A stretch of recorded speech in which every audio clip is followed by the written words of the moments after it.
Otep à tous les frères et sœurs qui suivraient cette vidéo. Et aujourd'hui, nous abordons un sujet, celui de l'origine de l'égalité homme-femme. Et en abordant ce sujet, nous ferons appel surtout à Nusere Omotunde, qui est un historien, un égyptologue, dans son livre Cosmogénèse, Kamit, tome 2.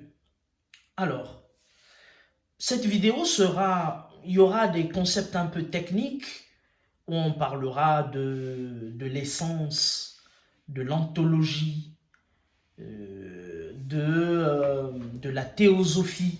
Bon, le but n'est pas de chercher à être savant, mais c'est plutôt mettre les mots dans le contexte et à la place qu'il faut. Donc, s'il y a des mots qui semblent un peu difficiles à la compréhension, il suffit de taper sur Google. Vous trouverez quand même des explications de certains concepts. Dans les sociétés antiques d'ascendance nomade et patriarcale, c'est-à-dire le monde indo-européen et sémitique, quand on parle des sémites, on voit les arabes et les juifs. La femme était définie par son anatomie, sexe faible, et non par son essence ou son rôle majeur dans la création, c'est-à-dire celui d'enfanter la vie. Alors, on a dit l'essence. L'essence, c'est quoi? L'essence, c'est la nature propre d'une chose. Ce qui la constitue comme ce qu'elle est lui donne sa réalité fondamentale, sa nature profonde. Ou on va dire la nature profonde d'un être ou d'une chose. Le synonyme, c'est esprit, être, âme, pour simplifier les choses. Donc, pour revenir sur l'origine de l'égalité homme-femme, la femme n'avait aucune personnalité juridique, n'héritait pas on va dire, n'héritait pas et n'était pas instruite. Voyez-vous, elle était donc dépréciée dans sa société, d'où la dégradation de son image dans les textes des religions extra-africaines dites monothéistes. On parlera incarnation du péché originel, de la faute, de la tentation, de la culpabilité, c'est toujours la femme. Ainsi, dans la Torah, l'homme est créé avant la femme, et c'est parce qu'il s'ennuie que Yahvé dont on a tant parlé lorsqu'on parlait de Mauro Billino sur la Bible. Et donc, c'est parce qu'il s'ennuie que Yahvé, en quelque sorte, intervient pour créer la femme. C'est donc le résultat d'une anecdote, c'est-à-dire que si l'homme ne s'ennuyait pas, est-ce que l'histoire aurait-elle commencé par Adam et Ève? C'est une question à laquelle certainement les chrétiens pourront répondre. En Grèce antique, la gardienne des enfers, Hadès, était encore une femme nommée Perséphone, hein, qui s'était enlevé les seins et martyrisait un peu les hommes, voyez-vous. Et le contraste avec les sociétés antiques africaines, c'est-à-dire la Nubie et l'Égypte antique qui était nègre, est saisissante car la femme noire était presque comme la beauté personnifiée, n'est-ce pas?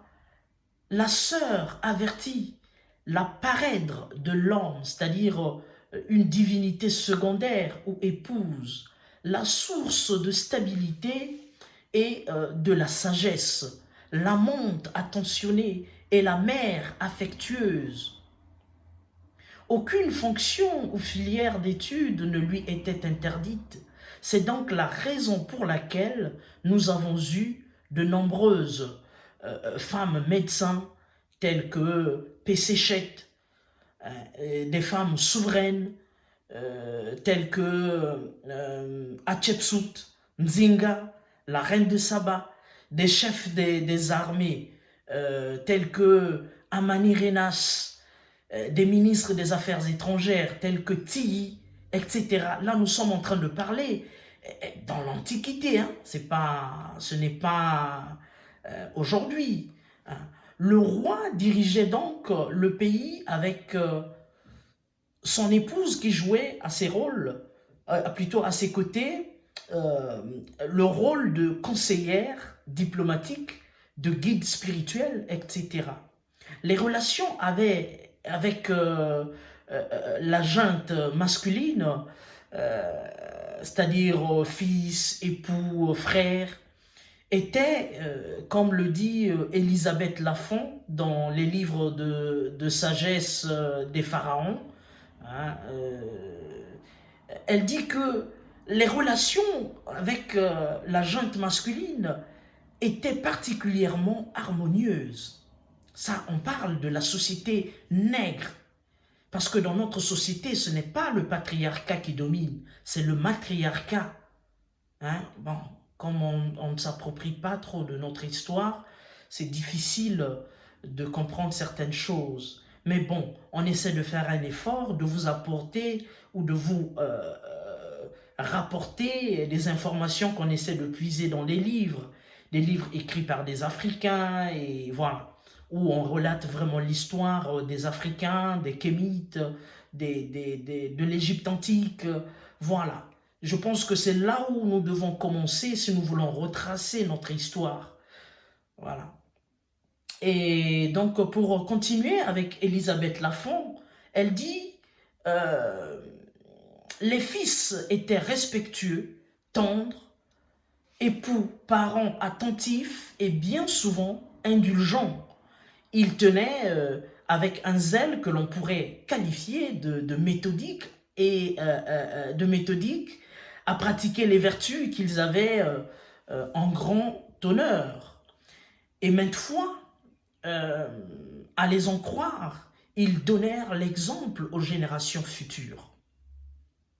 Mais c'est surtout dans le cadre de la tradition spirituelle que le contraste est profond. Voyez-vous, aucune divinité féminine kamite, quand je parle des kamites, je parle des noirs, aucune divinité kamite hein, n'est avilie dans la mission divine. C'est-à-dire qu'en priant, par exemple, la Vierge Acéta, Isis, Mère de Dieu, celle-ci n'a nul besoin de se référer à une divinité masculine pour qu'une prière lui étant adressée soit exaucée. Elle a reçu de Dieu les pleins pouvoirs, contrairement à la Vierge Marie chrétienne, qui, elle, doit passer par une divinité masculine qui seule peut exaucer une prière, d'où son surnom d'intercesseuse. Donc vous voyez que dans le paradigme indo-européen, la femme est toujours reléguée au second plan. Mais dans les sociétés africaines, ce n'était pas le cas. La femme avait le même pouvoir que l'homme. Un passage d'un hymne religieux adressé à Acéta, Isis, est éloquent sur cette question. Alors, le passage dit ceci, espérons que je m'en souvienne. Tu veux que les femmes président les rituels tout comme les hommes. Tous les vieillards t'adressent leurs prières. C'est toi la maîtresse des bienfaits. issu de la terre. Ô Asséta, tu as rendu le pouvoir des femmes égal à celui des hommes. Hymne à Asset, dans les papyrus d'Oxyrhynchos, numéro 1380, au deuxième siècle de l'ère ancienne africaine. Si vous voulez avoir ce texte, cherchez ce papyrus-là, c'est-à-dire papyrus d'Oxyrhynchos, hymne à Asset. Voilà. Mais, voilà, pour revenir à notre sujet, mais quelle peut être la source d'une telle pensée, fût-elle terrestre ou céleste? Avant d'y répondre, tâchons de saisir le parcours circulaire de la Terre autour du Soleil. Vous allez me dire, ouais, mais quel rapport? On va voir le rapport qui pourrait y avoir.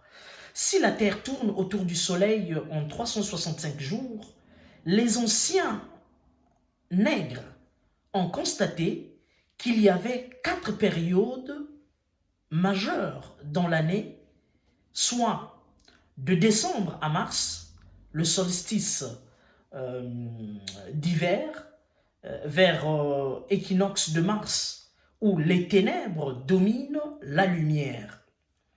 De mars à juin, l'équinoxe de mars vers solstice d'été, où la lumière domine totalement les ténèbres, n'est-ce pas? Et quand on part aussi de juin à septembre, le solstice d'été vers équinoxe de septembre, la lumière domine encore les ténèbres. Par contre, de septembre à décembre, l'équinoxe de septembre vers solstice d'hiver, les ténèbres dominent totalement la lumière.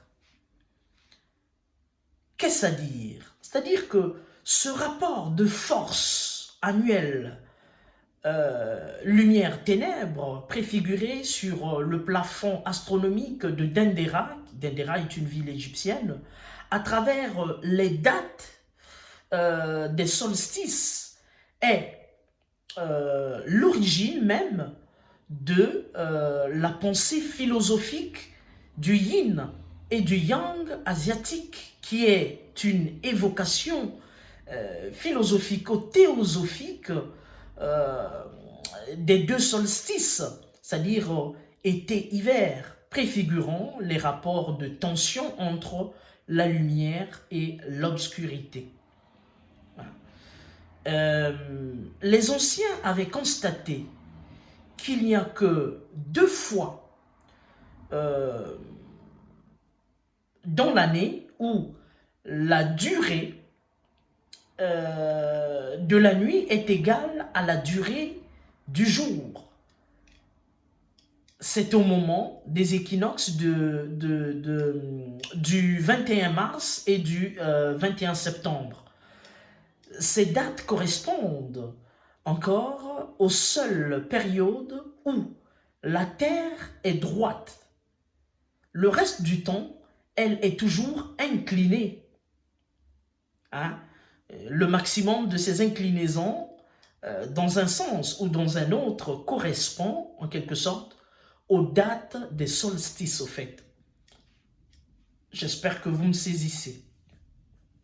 Alors, chose particulière, sur le plan annuel du zodiaque, ces dates indiquent le signe des poissons en mars et celui de la Vierge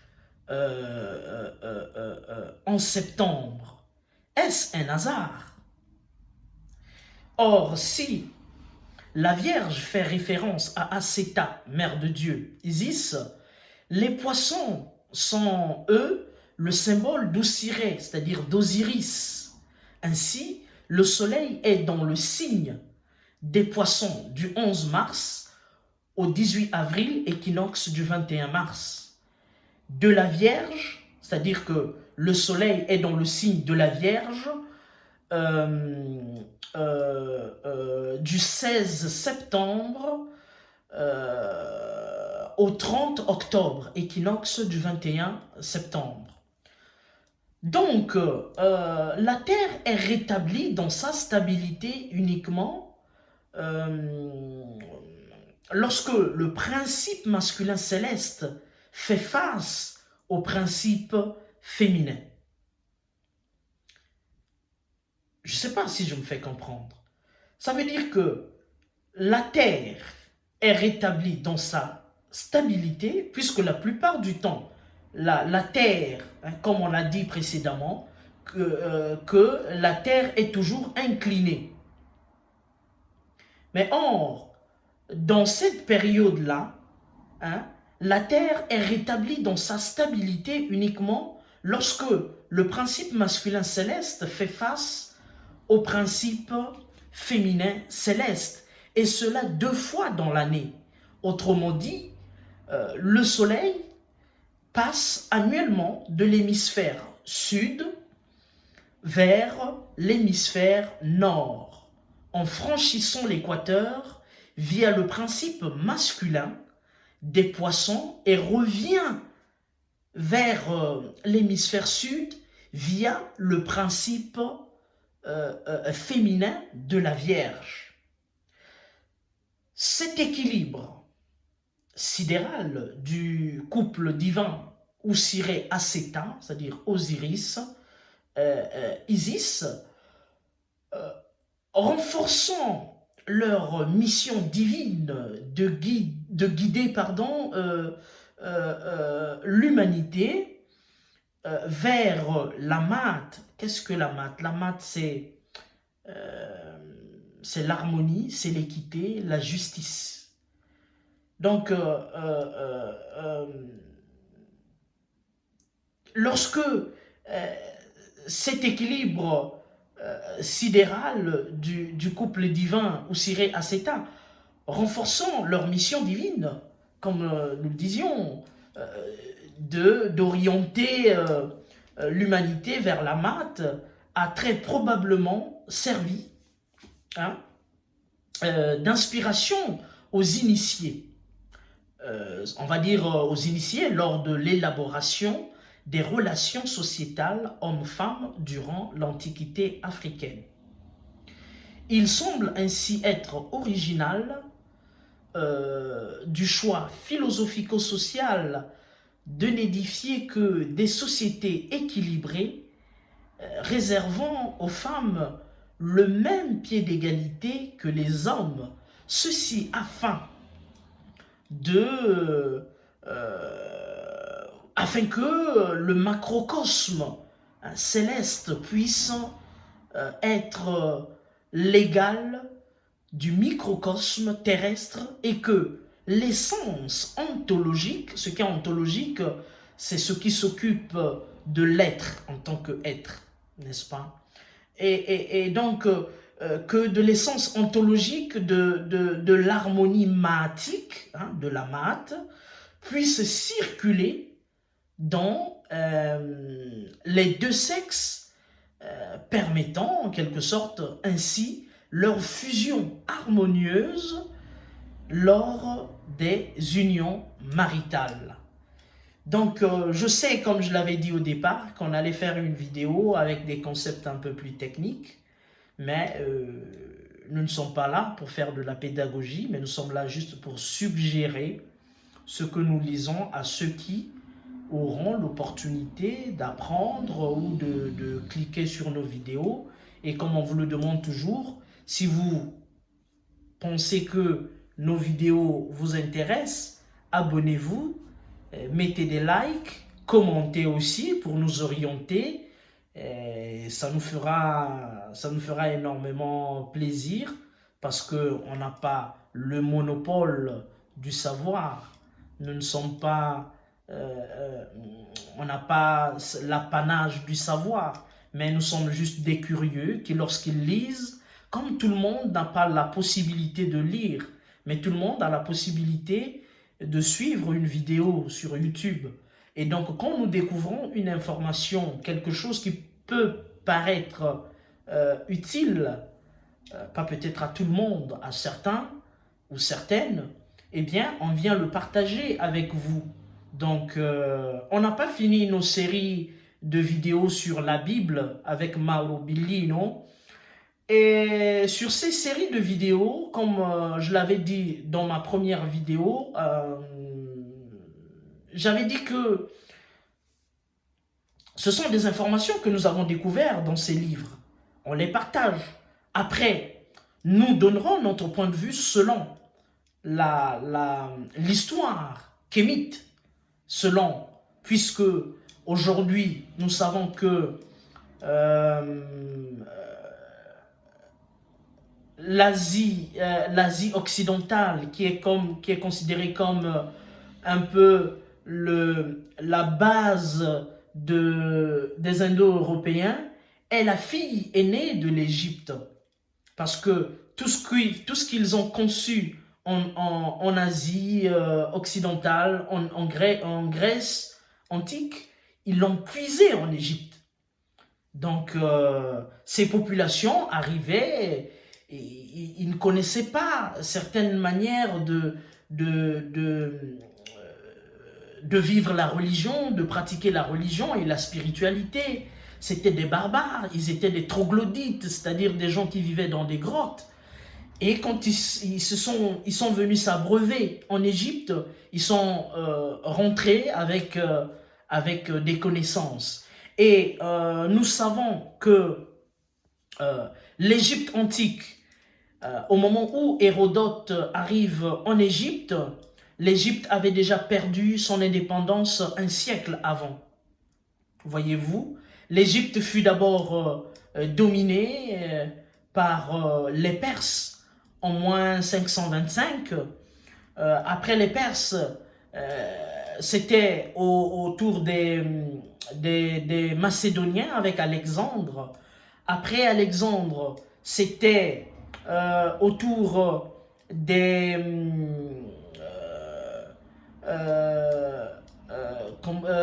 Turcs, voilà, des Turcs,